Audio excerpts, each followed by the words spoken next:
Hi guys.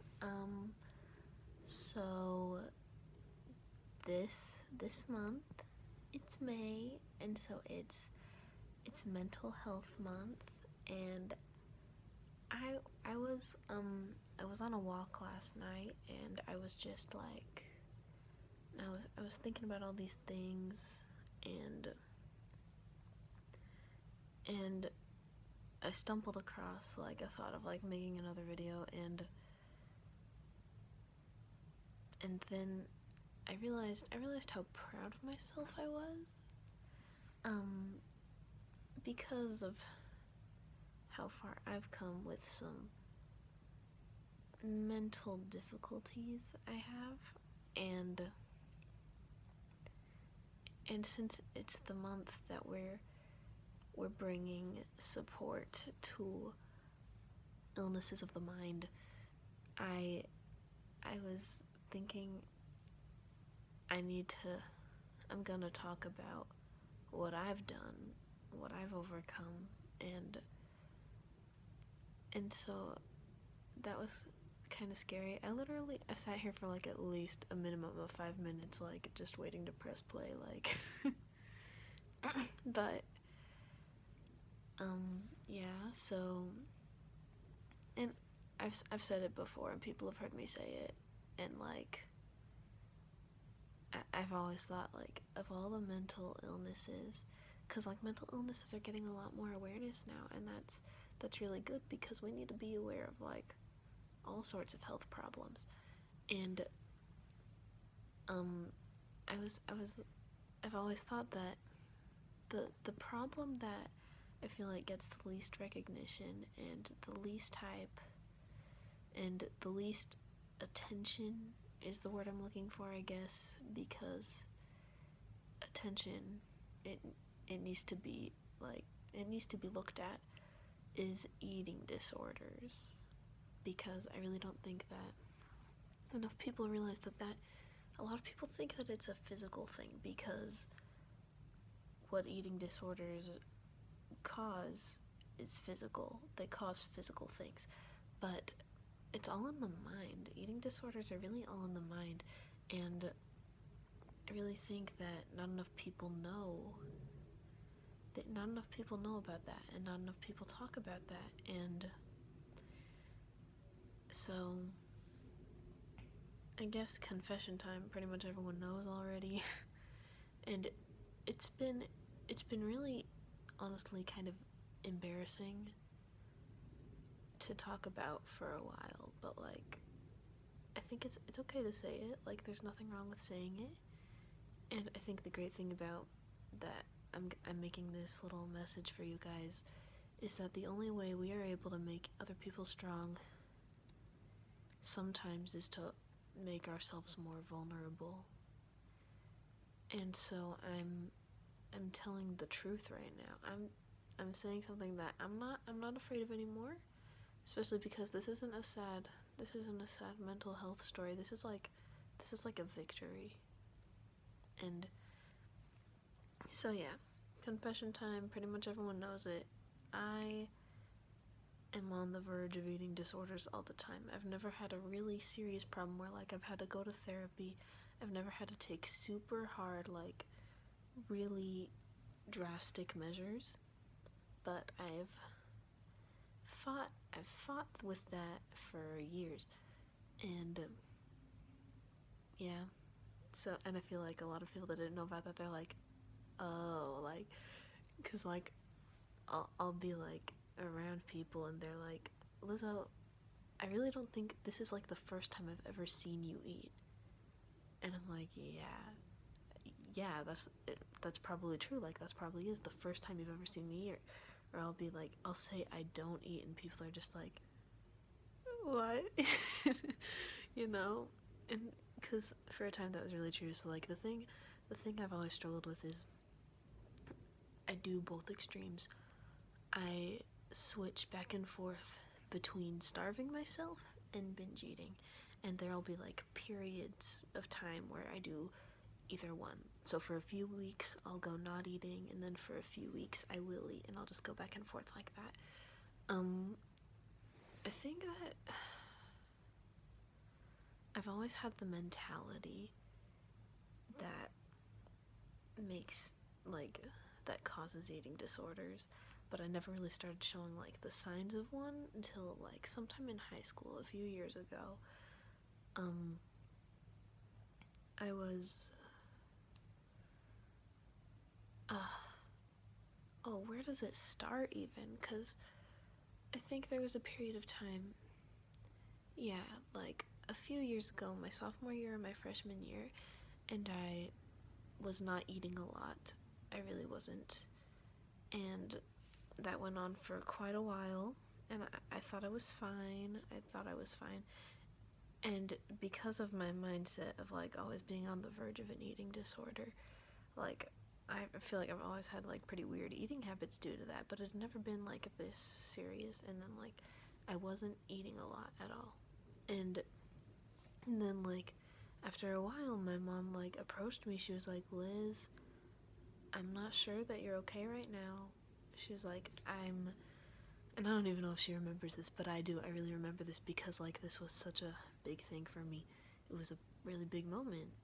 Because she was like, Liz, I'm starting to see, like, dark circles under your eyes, and it's not because you're tired, but it is because you don't have enough energy. I don't think you're eating enough. This is going to lead to, like, malnutrition.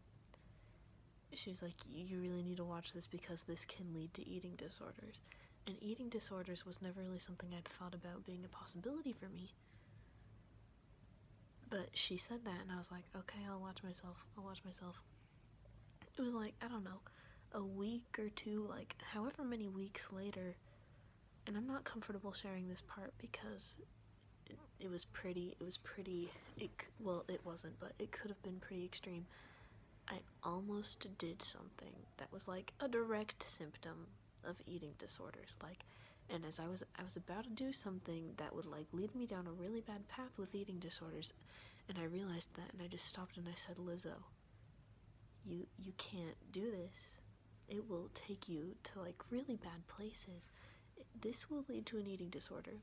And that was, it's weird because it's not always a conscious decision, but in that moment, it really was. Like, it was that conscious of a decision. I was saying no to eating disorders that day. Like, I made that decision. And that's the day honestly, I could have been in a really bad place if I'd made that choice. Luckily, I didn't. I said no to what I was about to do, and I walked away from that. And so that helped me from, like, ever doing anything really bad. But and then I feel like it was probably last year, junior year, when I probably really got into my habit of where I would binge, and then I would starve, and then I would binge, and then I would starve.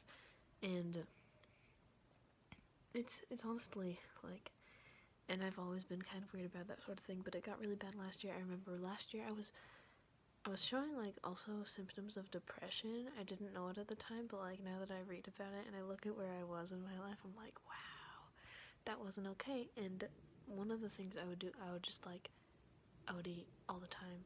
I was so lonely and I was so sad, and I would just eat all the time. And I just felt terrible all the time, and I would eat to make up for the things I was incapable of feeling. And then once I started feeling happier again, once I'd, like, been able to turn that part of my life around, I stopped eating because I was like, to fill the space, like, I just needed to eat, and now I don't anymore, and I, like, don't need to eat anything anymore because I'm just that happy. And that wasn't healthy either. That was really bad as well. Like, I was not eating enough. And so then for a while, I think I regulated it because I do have my periods of time where I'm able to, like, stay on a normal track. And then this is wild. Like, I don't know, this just shows, like, how much I can do. I remember my friend that, like, graduated last year, he was like, he was pretty tight with me. He was, like, one of my closer friends that I'd had in my choir, and he graduated last year, and I was hoping I'd get to see him that day because I knew he was going to be at the school, but then he was busy, and so I couldn't. And then he, after, like, it was the day of a football game, and after a rehearsal before the game, he messaged me, and I saw that he messaged me, and normally that would have made me a little sad, because I would have wanted to see him, and I would have wanted to know that, like, I didn't miss him or something, that I could, like, still see him. I had like a total breakdown, and I was like legit, I started sobbing and like running out of the band room, like screaming his name, and my band director saw me and he like gave me a hug and he was like, "No, you're going to talk to Mr. Duff because Mr. Duff makes you happy." and so he took me to Mr. Duff's office, and Mr. Duff was in there, and I like literally, I think it kind of freaked him out, and he was like asking me all these questions about what's going on in my life, and I was just like having a total breakdown in Mr. Duff's office, and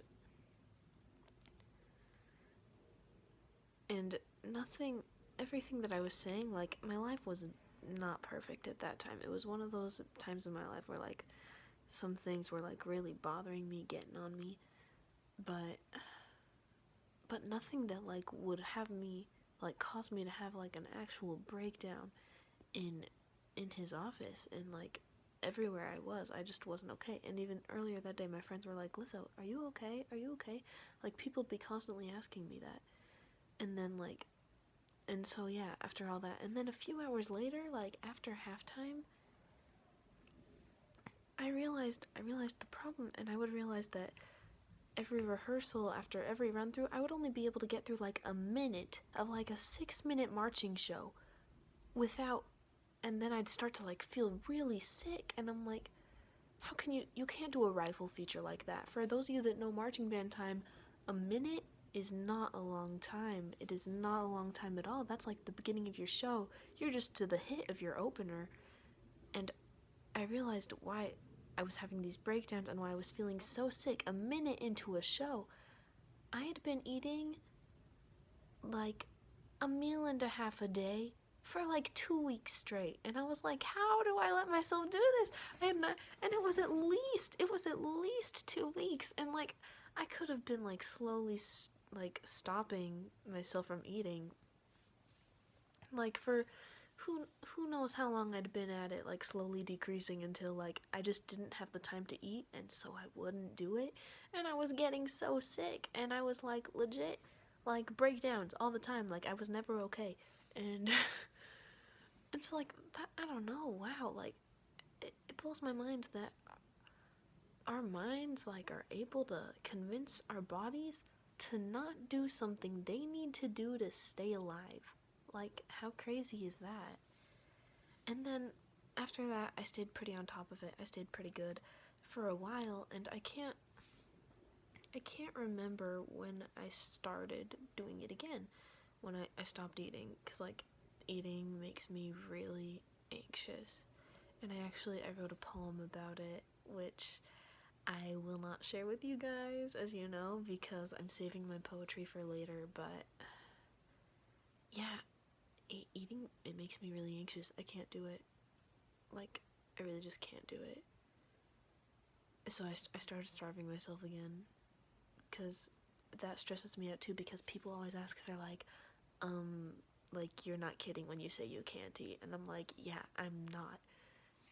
And so like that made me anxious too, but the stress of knowing that people might see me like eat as a human that needs to eat, like, that caused me so much stress. Like, I just couldn't do it. That went on for a really long time. That, and like, and here's where like your body image comes into it as well. Like,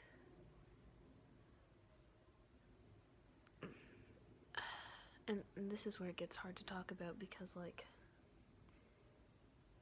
people, like, I'm aware that I have a beautiful body, and that's not the problem. Like, can you believe that? I can know that, and I can still know that I need to starve myself because I need to lose inches. Can you believe that? Like, how do you know that you're beautiful, and then like your body is still capable of like starving itself? Like, like, how can you convince yourself that you're beautiful and that you're not at the same time? I don't know. And I think that's why, like, I feel like maybe people have noticed, like, I kind of talk about my body obsessively, and I think that's just a result.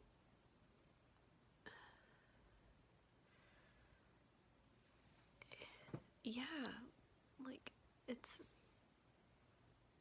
and people talk about it too because it's pretty, and everyone thinks it's beautiful, even though, like, you know, and even though I know it's beautiful, it doesn't stop me from knowing that I need to lose. And, like, how wild is that a person can be like, oh, everyone loves my body, but it's not good enough either. And I think that's where it got really bad, is like, people would see me eating and I couldn't handle that, because I was always worried about the image that I was putting off and the image I was giving myself. And so, like, I just couldn't eat. And that went on for a while, like for a few months, I think. And until, like, a week or two before Fame. Yeah, so, like, probably a week before Fame. So, like, sometime almost the middle of February. And that's when I started eating all the time. And I justified it because I was at rehearsals, like, literally all the time. And so I was like, I don't have sleep, I don't have energy, I never have time to eat, I can eat all the time. And, like, and people would always tell me how great my body looked, and so that would, like, justify it for me. And like, I gained so much weight, it was ridiculous. Like, it was visible. Like, if you look at old pictures of me versus, like, pictures of me now, like, it's like, what? Like, that's crazy. I can't believe that. I don't know, I find it ridiculous that our mind is able to do this to our bodies. Wow, I just find it wild. Yeah, so I'd been binging for a long time, and I'm not sure how many weeks ago it was. It was probably the middle of April that this happened.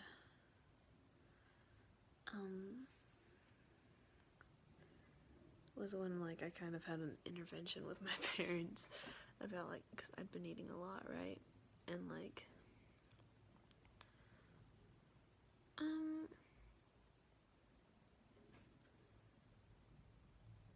yeah, something kind of came up, and, like, it was all casual, right? And, like, I just started crying. And my mom was like, what's going on, right?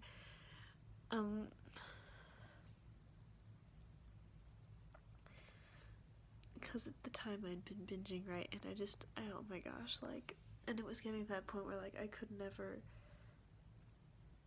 like, I hated the fact that I was eating so much. Like, I hated myself, I hated it.